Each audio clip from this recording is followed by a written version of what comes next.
درود و مهر. من بازم اومدم با یه موضوع یکم متفاوت‌تر. این سری میخوام در مورد روابط جنسی صحبت بکنم. متاسفانه توی ایران ما نمیتونستیم در مورد این موضوعها خیلی واضح با هم دیگه صحبت بکنیم. البته چندین ساله که خیلی خوب شده، خیلی ها قبول کردن این قضیه رو و در موردش صحبت میکنن، اصلا به خاطرش میرن مشاوره میگیرن و این باعث امیدواریه واقعا.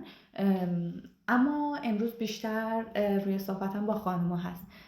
ببین خانوم قشنگم، عزیزم، وقتی که شما این کار رو انجام میدی بدنت با تو صحبت میکنه. چجوری؟ احساس بعدش ببین چیه.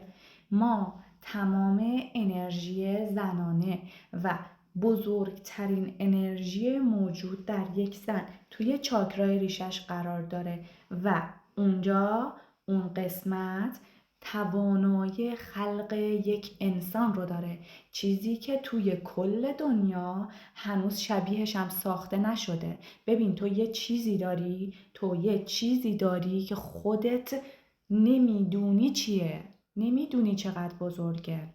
مفت نبازش. انرژی که اونجا جمع میشه به خاطر محبتی که خداوند به ما داده، ما میتونیم ازش استفاده کنیم برای ثروتمند شدن، برای ارتقای شخصیتی، برای به دست آوردن چیزهایی که میخوایم. اما میری این رو با یک آدمی که بعدش احساس خوبی نداری انجام میدی و هدرش میدی، تموم میشه میره. صحبت میکنه بدن با شما. اگر بعد از روابطتون احساس خوبی ندارین، بدن داره پس میزنه.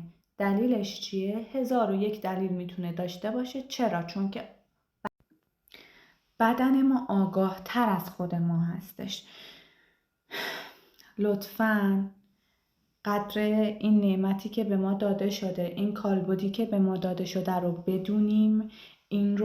این انرژی رو با افرادی که مناسب نیستند هدر ندیم. این هدر دادن انرژیه. اما اگر فرد مناسب با فرکانس خوب بیا توی زندگی شما، اون علاقه ایجاد بشه و این کار بخواد صورت بگیره، یک انرژی ماورایی تولید میشه. چون وقتی این اتفاق میفته بین زن و مرد، انرژی رد و بدل میشه. ببین در ازای انرژی که میدی چه انرژی رو میگیری. خانم ها اینا خیلی خوب میفهمن، احساسشون بهشون میگه چه انرژی رو دریافت کردن یا چه انرژی رو هدر دادن. حس خوب و بد رو همه خانوم ها متوجه میشن. آقایون هم این احساس رو دارن اما تعداد معدودی هستن، چون که به خاطر نوع آفرینش و خلقی که حالا داشتن هستش.